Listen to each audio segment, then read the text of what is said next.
Today on W.I.R.T, today it's One Piece Volume 37, which I think it can be said that this is a three-parter.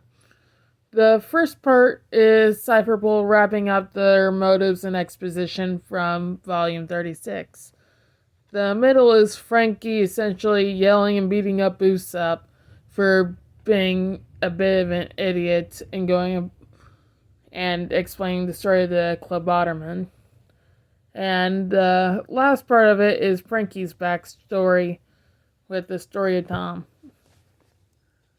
Now, I'll say this is a rather beautiful volume. The simplicity and silhouette work done in here is really nice, especially in the Cypherpole section. It's like, I think that the more simple the scene here, the more beautiful it is, and more impactful it is.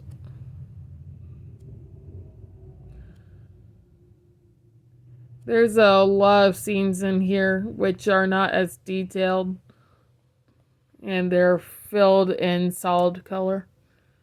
And I think they look really nice, so I don't like this form of Lucci's. I just don't. It looks so awkward. The nose is so big. It's like, I don't mind it, but it looks a whole lot better during the actual fight in Eni's lobby. This first appearance, there's something about it that just don't look right, but it's still funny. I think it's funny with their reactions to it. But yeah, it looks better in Eni's lobby than it does in Water 7. But yeah, scenes like this. This page is beautiful. And all these solid color panels that don't have that type of shading from the other ones, they're done very, very well in this volume. And I like this as an introduction to how the world government works. It establishes the ideology of the higher, more hidden parts of the world government. And it kind of establishes a kind of ideology as well.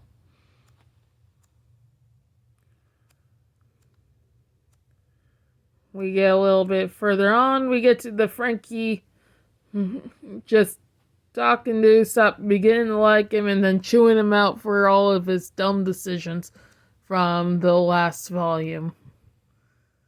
It's like, once Frankie beats some sense into Usopp, he then has to start chewing out Usopp again because he doesn't think he can rejoin the crew after fighting Luffy. And we also get the tale of the Clubotterman,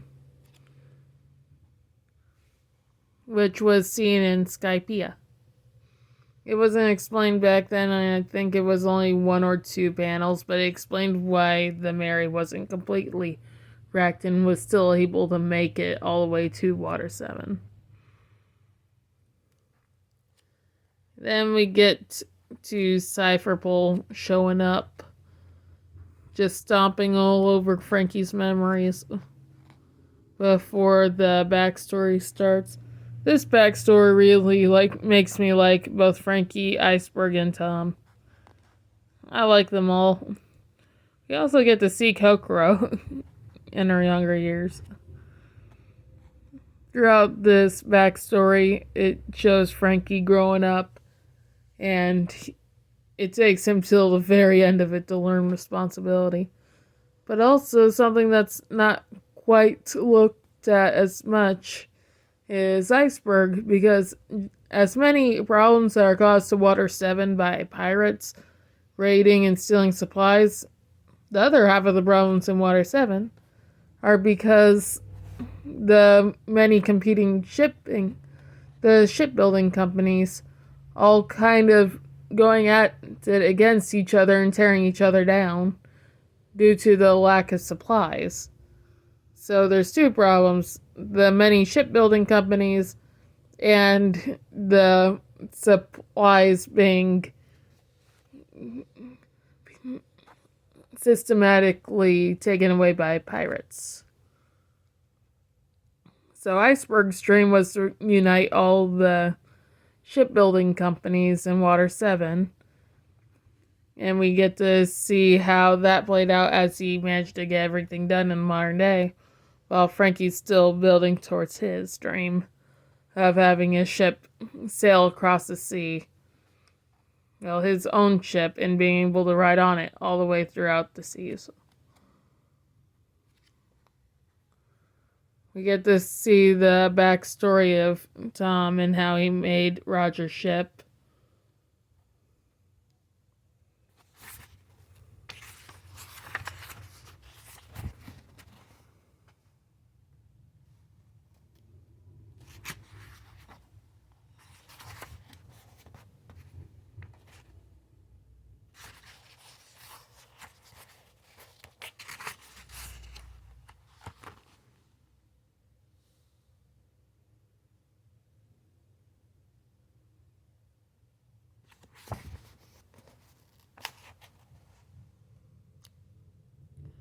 Yeah, it was Oro Jackson. This is the first time it's mentioned in One Piece, the name of Roger's ship.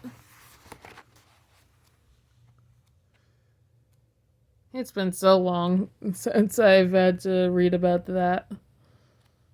But yeah, we go through, and Frankie learns that the things he makes will not always be within his jurisdiction, and they could always be used against him.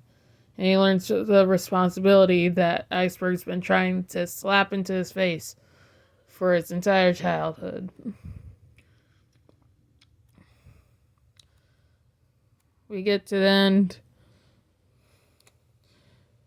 And you really like Tom. You see that Tom wants his kids to grow up and continue on doing what they love.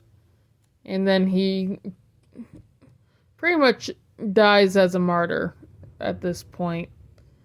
But the rest of the citizens of Water 7 did not like him at this point, so it was really a martyr for his kids.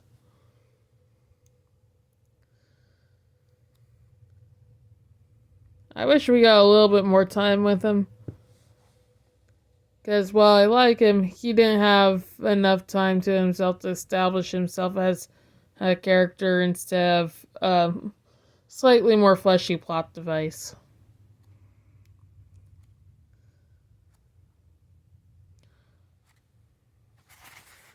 Yeah. Reading this was a little bit chaotic. I was rereading this in a cooler when two tornadoes were going down at work. While a bunch of my younger coworkers were singing the late 2010s top hits playlist. Yeah, really good volume. I liked it a whole lot. I had to reread parts of it because of how chaotic it was reading it the other day.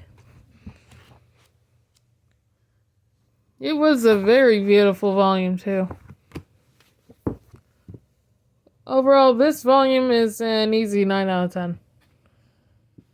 I like it. The Straw Hat's backstories always are good. It was nice rereading this one.